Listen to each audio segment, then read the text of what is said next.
ആ ഇല്ല, എനിക്കൊരു വിഷവും വരില്ല. നിങ്ങൾ ഒന്നാമത് ആദ്യം പഠിക്കണം. നിങ്ങൾ മാത്രമല്ല, എല്ലാവരും പകുതി വന്ന കാര്യം വെച്ചിട്ട് എൻ്റെ പേരിൽ വാർത്ത ഉണ്ടാക്കും. ഇപ്പോൾ ബഡ്ജറ്റുമായി ബന്ധപ്പെട്ട് വാർത്ത ഉണ്ടാക്കിയ പോലെയാണ്. നിങ്ങൾ വാർത്ത ഉണ്ടാക്കും, എന്നിട്ട് ആ വാർത്ത അത് വന്നില്ല, ഇത് വന്നില്ല, നിങ്ങൾ തന്നെ പറയാൻ തുടങ്ങും. ഞാനെന്താ പറഞ്ഞത്? അത് വിശദീകരിക്കാൻ സമയമില്ല. വിശദീകരിക്കണോ? ഞാൻ പറഞ്ഞത് വളരെ ലളിതാണ്. സമ്പന്നർ കൂടുതൽ സമ്പന്നർ. അത് ചോദ്യം ചോദിച്ചിട്ടാണ് വേറെ പറഞ്ഞാൽ ശരിക്കും കേട്ടാൽ തന്നെ മനസ്സിലാവില്ല. അവിടെ ശ്രദ്ധിച്ച് കേൾക്ക്. ഇത് പൊതുജനങ്ങൾക്ക് വേണ്ടി മാത്രമല്ല ഞാൻ പറയാം. പൊതുജനങ്ങൾക്ക് പൊതുയോഗത്തിലല്ല ഞാൻ പ്രസംഗിച്ചിരിക്കും. ഞാൻ നിങ്ങൾക്ക് വേണ്ടിയിട്ടാണ് പറയുന്നത്. അങ്ങനെ ചോദ്യം ചോദിച്ചുകൊണ്ട് പറയാം.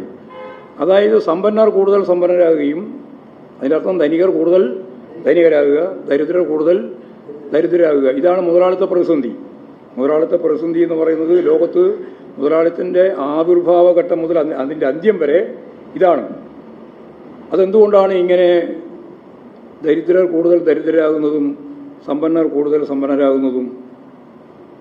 വെറുതെ യാദൃശികമായിട്ട് തലയെഴുത്തുകൊണ്ടുണ്ടാകുന്നതല്ല. സമ്പന്നർ കൂടുതൽ സമ്പന്നരാകുന്നത് ഉൽപാദനോപാധികളുടെ സ്വകാര്യ ഉടമസ്ഥതയുടെ അടിസ്ഥാനത്തിലാണ്. ഉൽപാദനോപാധികൾ എന്ന് പറഞ്ഞാൽ എന്താണെന്നൊന്നും ഞാൻ വിശദീകരിക്കേണ്ട കാര്യമില്ലല്ലോ, അതറിയാലേ? ആയിക്കോട്ടെ. ഉൽപാദനോപാധികളുടെ സ്വകാര്യ ഉടമസ്ഥതയിലാണ് അതിൻ്റെ മേലെ അധ്വാന ശക്തി ചെലുത്തി അധ്വാന ശക്തികൾ എന്ന് പറഞ്ഞാൽ അധ്വാനിക്കുന്ന വർഗം പ്രവർത്തിക്കുന്നത്. ആ അധ്വാനിക്കുന്ന ശക്തികൾക്ക്, അതായത് തൊഴിലാളികൾക്ക് അധ്വാനത്തിൻ്റെ പ്രതിഫലം നൽകുന്നില്ല. എന്താ നൽകുന്നത്? അവർക്ക് നൽകുന്ന പ്രതിഫലത്തിൻ്റെ പേരുണ്ട്. എന്നാ കൂലി അല്ലെങ്കിൽ ശമ്പളം. ഇത് അധ്വാനത്തിൻ്റെ പ്രതിഫലമല്ല. അധ്വാനശേഷി വിനിയോഗിക്കുമ്പോൾ നഷ്ടപ്പെടുന്ന അധ്വാനശേഷിയെ തിരിച്ചു പിടിക്കാൻ മാർക്കറ്റിൽ നിന്ന് അവർ വാങ്ങുന്ന സാധന സാമഗ്രികളുടെ വിലയാണ്. അതാണ് കൂലി. അതുകൊണ്ടാണ് സാധന സാമഗ്രിയുടെ വില കൂടുന്നതിനനുസരിച്ച് DA, ക്ഷാമബത്ത, അതല്ല ഇതിൻ്റെ ഭാഗമാണ്, കൂലിൻ്റെ ശമ്പളത്തിൻ്റെ ഭാഗമാണ്. അപ്പോൾ അധ്വാനത്തിൻ്റെ പ്രതിഫലം നൽകാതെ ചൂഷണം നടത്തുന്നതിന് മുതലാളിത്തത്തിന് സ്വന്തം കയ്യിലുള്ള ഉൽപാദനോപാധികൾ ഉള്ളതുകൊണ്ടാണ് സാധിക്കുന്നത്. അതുകൊണ്ടാണ് സമ്പത്ത് അവരുടെ കയ്യിലേക്ക് തന്നെ കൂടുതൽ എത്തിച്ചേർന്നുകൊണ്ടിരിക്കുന്നത്. ഇത്രയും കാര്യം അടിസ്ഥാനപരമായിട്ട് മനസ്സിലാക്കിയാൽ AI വന്നാൽ എന്താ പ്രശ്നം? AI വന്നാൽ ആർട്ടിഫിഷ്യൽ ഇൻ്റലിജൻസ് ഉപയോഗിക്കാൻ, അത് കുത്തക മുതലാളിത്തത്തിൻ്റെ ഭാഗമായിട്ടാണ് വരുന്നത്. ചൈനയ്ക്ക് പറയുന്നുണ്ട്, അത് സോഷ്യലിസത്തിൻ്റെ ആണ്. അപ്പോൾ എല്ലാവർക്കും ഉപയോഗിക്കാം, കേരളത്തിൽ ഉപയോഗിക്കാം, ഇന്ത്യയിൽ ഉപയോഗിക്കാം, നിങ്ങൾക്ക് ഉപയോഗിക്കാം, എനിക്ക് ഉപയോഗിക്കാം. അതിന് പ്രത്യേകമായ ചിലവില്ല, ഫലപ്രദമായിട്ട് ഉപയോഗിക്കാൻ പറ്റും. അത് സമൂഹത്തിൻ്റെ ഭാഗമായിട്ടാണ് വരിക. ജനകീയ ചൈന ഇത് ഉപയോഗിക്കുന്നത് ഈ വളർച്ച, ഈ AI ഉൾപ്പെടെയുള്ളതിൻ്റെ വളർച്ച സമൂഹത്തിൻ്റെ വളർച്ചയ്ക്ക് ഉപയോഗിക്കുന്നതാണ്. കാരണം അവിടെ ഉൽപാദനോപാധികൾ ഗവൺമെൻറ്റിൻ്റെ തന്നെ ഭാഗമാണ്. അപ്പോൾ അവരുടെ കയ്യിൽ തന്നെയാണ് ഇത് എത്തുക. അപ്പോൾ പുതിയ രീതിയിൽ ജനങ്ങളെ മുന്നോട്ടേക്ക് നയിക്കാനുള്ള സൗകര്യം അതിൽ നിന്ന് ഭാഗം ഉണ്ടാവും. നേരെ മറിച്ച് മുതലാളിത്തത്തിൻ്റെ ഭാഗമാകുമ്പോൾ എന്താ ഉണ്ടാകുക? കുത്തക മുതലാളിയുടെ കയ്യിലാണ് ഉൽപാദനോപാധികളുള്ളത്, അതിൻ്റെ ഭാഗമാണ് AI ഉൾപ്പെടെയുള്ളത്, അല്ലേ?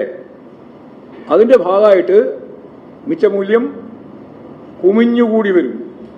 ഇപ്പോൾ ഉള്ള ആളുകളുടെ തൊഴിൽ, അവർ തന്നെ പറയുന്നൊരു 60% തൊഴിൽ നഷ്ടപ്പെടുന്നതാണ്. അപ്പോൾ തൊഴിലില്ലായ്മ രൂക്ഷമായിട്ട് വരും.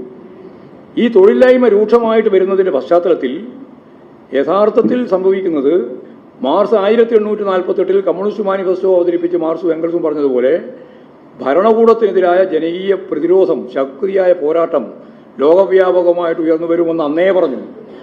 ആ പോരാട്ടത്തിൻ്റെ ശക്തി കൂട്ടുന്ന രീതിയിൽ AI കൂടി ഇരുതിയിൽ എണ്ണ ഒഴിക്കുന്നത് പോലെ ജനങ്ങളുടെ ജീവിത നിലവാരം, അവർക്ക് സാധനങ്ങൾ വാങ്ങാനുള്ള ശേഷിയില്ല, അവരുടെ കയ്യിൽ പണമില്ല, അവർക്ക് കൂലിയില്ല, അവർക്ക് ശമ്പളമില്ല, അങ്ങനെ ഒരു വലിയ ജനവിഭാഗം 60% ആളുകൾ വരുന്നുവെങ്കിൽ അതുണ്ടാക്കുന്ന പോരാട്ട വീര്യം സ്വാഭാവികമായി ഉണ്ടാകുന്ന സാമൂഹ്യ പരിവർത്തനത്തിലേക്കാണ് നയിക്കുക.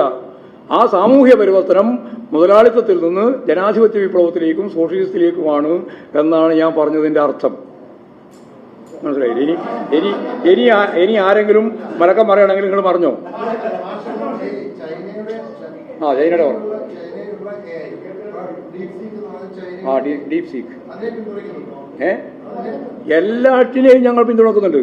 ഇനി അത് സംബന്ധിച്ച് നിങ്ങൾക്ക് വേറെ സംശയമൊന്നും ഉണ്ടാവണ്ട. ഇനി അതും കൂടി പറഞ്ഞാൽ മാർക്സത്തിൻ്റെ പ്രത്യേകത കുറേ പഠിക്കുന്നതല്ലേ ഇനി, അതുകൊണ്ട് ഞാൻ പറയാം. മാർക്സത്തിൻ്റെ പ്രത്യേകത, മാർക്സും എംഗൽസും എഴുതി തയ്യാറാക്കി, അല്ലെങ്കിൽ ലെനിൻ ഉൾപ്പെടെ എഴുതി തയ്യാറാക്കി വെച്ച പുസ്തകത്തിൻ്റെ ഖണ്ഡികയനുസരിച്ചുള്ള പ്രയോഗമാണ് മാർക്സും എന്നും മാർക്സിസ്റ്റ് പ്രയോഗമെന്നും കരുതണ്ട. ഞാൻ നിങ്ങളോട് ഇവിടെ സംസാരിച്ചുകൊണ്ടിരിക്കുന്ന ഈ നിമിഷം വരെ ലോകത്തിൻ്റെ സർവതല സ്പർശിയായ മേഖലയിൽ രൂപപ്പെട്ടു വന്ന എല്ലാ ശാസ്ത്രങ്ങളെയും ശാസ്ത്ര സത്യങ്ങളെയും സാങ്കേതിക വിദ്യ ഉൾപ്പെടെ എല്ലാറ്റിനെയും ഉൾക്കൊള്ളാൻ സാധിക്കുന്ന അനുനിമിഷം വികസിച്ചുകൊണ്ടിരിക്കുന്ന വളർന്നുകൊണ്ടിരിക്കുന്ന ഒന്നാണ് മാർക്സം. അപ്പോൾ മാർക്സത്തിൽ ഉൾക്കൊള്ളാതൊരു സാധനം അല്ല, ഉൾപ്പെടെ. അതുകൊണ്ട് ഞങ്ങൾ ഇതിനെ സംബന്ധിച്ച് പറയുന്നത്, ഞാൻ ഈ പറയുന്ന അപകടം സംബന്ധിച്ച് വ്യക്തമാക്കുന്നത്, ഇതിൻ്റെ ഭാഗമായിട്ട് വരാൻ പോകുന്ന സാമൂഹ്യ പരിവർത്തനത്തിൻ്റെ ഏറ്റവും പ്രധാനപ്പെട്ട ഇടപെടൽ എന്തായിരിക്കും എന്നുള്ളതാണ് ഞാൻ ചൂണ്ടിക്കാണിച്ചത്. അത്രയേ ഉള്ളൂ.